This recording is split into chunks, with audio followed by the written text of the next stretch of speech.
সন্ধ্যায় আড্ডায় এই চা আর ঝালমুড়ি অবশ্যই একবার বানিয়ে খান। আর ভালো লাগলে আমাকে সাপোর্ট করুন। সবাই ভালো থাকুন, সুস্থ থাকুন, আর রূপার রান্নাঘরের সঙ্গে থাকুন। আজকের মতো আসি, আবার দেখা হবে নতুন একটা রেসিপি নিয়ে। আল্লাহ হাফিজ। আসসালামু আলাইকুম, রূপা রান্নাঘরে সবাইকে জানাই স্বাগত।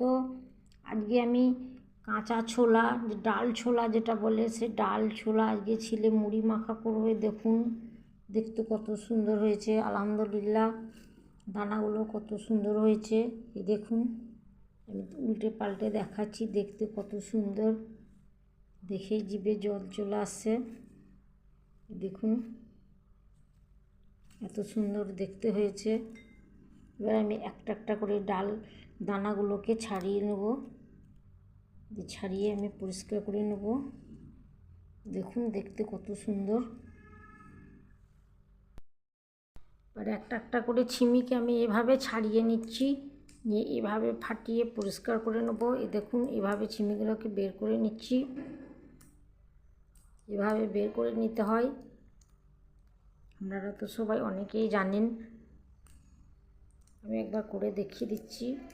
এই দেখুন আমি এভাবে একটা একটা করে ছিমি নিয়ে ভেতর থেকে এভাবে আমি বের করে নেব। আমার ছোলা পরিষ্কার করা হয়ে গেছে, আমি ছিলে নিয়েছি কত সুন্দর করে। দেখুন দেখতে কত সুন্দর লাগছে, একদম গ্রিন, সবুজ আর সবুজ। আমি এভাবে সবগুলোকে পরিষ্কার করে নিয়েছি। এবার অন্য একদিকে আমি গ্যাসের চুলাটাতে বসিয়ে দিয়েছি চায়ের জল। জল ফুটছে, জলের মধ্যে দিয়ে দিচ্ছি তেজপাতা, দিয়ে দিচ্ছি থেতো করা আদা, দিয়ে দিচ্ছি 1 চিমটি লবণ, আর দিয়ে দিচ্ছি মিষ্টি, যে যেমন খাবেন সেরকম দিচ্ছি চিনি। এখানে আমি একটা আদা তেজপাতা দিয়ে একটা লাল কড়া চা তৈরি করে নিচ্ছি, মুড়ির সঙ্গে খেতে খুবই ভালো লাগবে। জলটাকে ফুটিয়ে আমি 10 মিনিট ফুটিয়ে নেব। এই চাটা করতে গেলে খুব ভালো করে ফুটিয়ে নিতে হয়। আদা তেজপাতা লবণ চিনি দিয়ে 2 কাপ জলকে মেরে 1 কাপ করে নিচ্ছি আমি।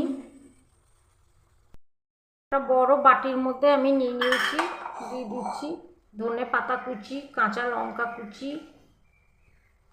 পেঁয়াজ কুচি, দিয়ে দিচ্ছি স্বাদ মতো লবণ,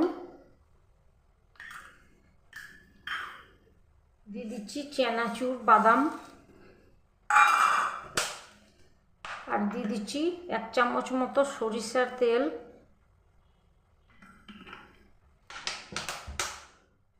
ভালো করে চামচে করে আগে মেখে নেব, খুব সুন্দর করে মেখে নিচ্ছি।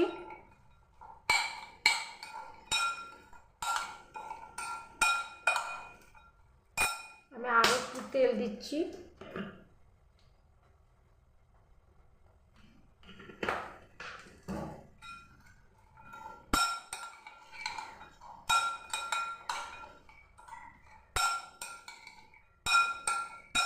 এবার আমার মাখা হয়ে গেছে।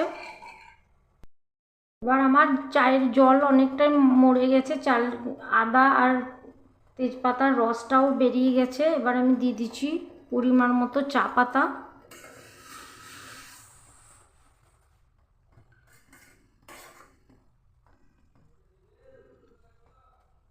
চা পাতা দিয়ে আমি আরেকটু চাটাকে রসটাকে বের করে নেব। দিচ্ছি মুড়ি,